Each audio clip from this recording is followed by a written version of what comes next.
Ruth మరియు బోయజు. న్యాయాధిపతులు పాలించిన రోజులలో దేశమంతటా కరువు వచ్చింది. ఎలీమెలెకు అనే ఒక మనుషుడు, అతని భార్య నయోమి, వారి 2 కుమార్లెతో కలిసి మోయాబు దేశానికి నివసించడానికి వెళ్లారు. వారు మోయాబు దేశంలో ఉన్న సమయంలో ఎలీమెలెకు మరణించాడు. అతని కుమార్లు మోయాబు స్త్రీలను వివాహం చేసుకున్నారు.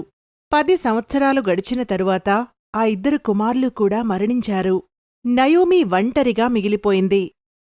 యెహోవా తన ప్రజలకు సహాయం చేశాడని నయోమికి తెలిసింది. అప్పుడు నయోమి తన 2 కోడళ్లతో కలిసి యూదా దేశానికి తిరిగి వెళ్లేందుకు సిద్ధమైంది. ఆమె తన కోడళ్లను చూసి ఇలా చెప్పింది: మీరు మీ తల్లిదండ్రుల ఇళ్లకు తిరిగి వెళ్ళండి. మీరు నాకు చూపిన దయలాగే యెహోవా మీకు దయ చూపించునుగాక. యెహోవా మీకు మంచి గృహం, మంచి భర్తను ప్రసాదించునుగాక. ఆమె వాణ్ణి ముద్దు పెట్టుకుని వీడ్కోలు చెప్పింది. వారు ఏడుస్తూ ఇలా అన్నారు: మేము మీతో కలిసి మీ ప్రజల వద్దకు వస్తాము. కాని నయోమి వారు తమ దేశానికి తిరిగి వెళ్లాలని గట్టిగా చెప్పింది. అప్పుడు ఓర్పా తన అత్తను ముద్దు పెట్టుకుని వెళ్ళిపోయింది. కాని రూతు ఆమెను విడిచిపెట్టలేదు. రూతు ఇలా చెప్పింది: నిన్ను విడిచిపెట్టమని నన్ను బలవంతం చెయ్యకు.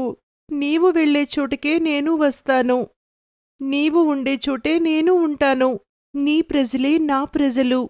నీ దేవుడే నా దేవుడు. నీవు చనిపోయే చోటనే నేను చనిపోతాను. అక్కడే నేను పాతిపెట్టబడతాను.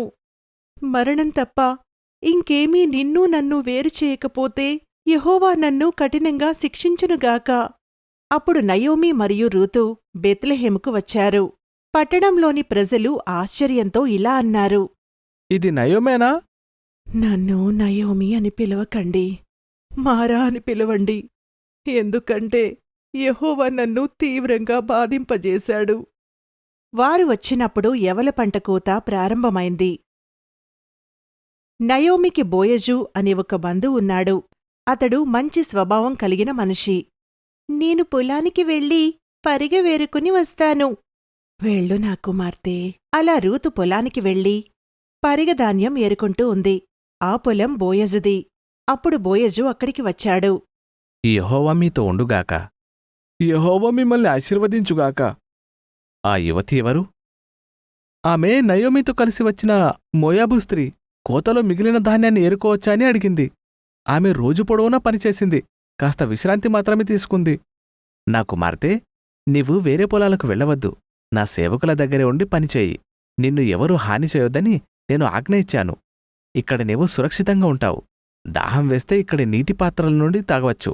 అప్పుడు రూతు నేలపై ముఖం వంచి నమస్కరించి ఇలా చెప్పింది: నేను పరదేశిని అయినా కూడా మీరు నాపై ఇంత దయచూపించడానికి కారణం ఏమిటి?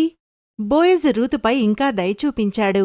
తన పనివార్ని ఆమెను మంచిగా చూసుకోవాలని ఆదేశించాడు. ఆ సాయంత్రం రూతు నయోమి దగ్గరకు వచ్చి జరిగిందంతా వివరించింది. యెహోవా అతన్ని ఆశీర్వదించుగాక. అతడు మన విమోచక బంధువు. పంట పూర్తయ్యే వరకు తన పనివారితోనే ఉండమని అతడు చెప్పాడు. అది నీకు మంచిదే నా కుమార్తె. వేరే పొలాల్లో అయితే నీకు హాని కలగవచ్చు. రూతు బోయజు పొలంలో పనిచేస్తూ తన అత్త నయోమితో కలిసి నివసించింది.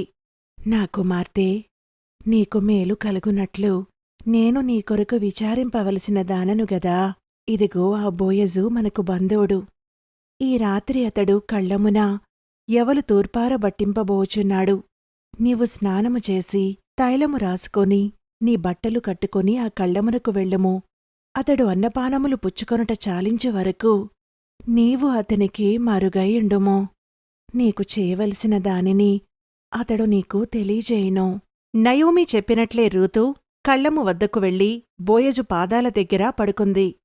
బోయజు మేల్కొన్నప్పుడు అక్కడ రూతుని చూసి ఆశ్చర్యపోయాడు.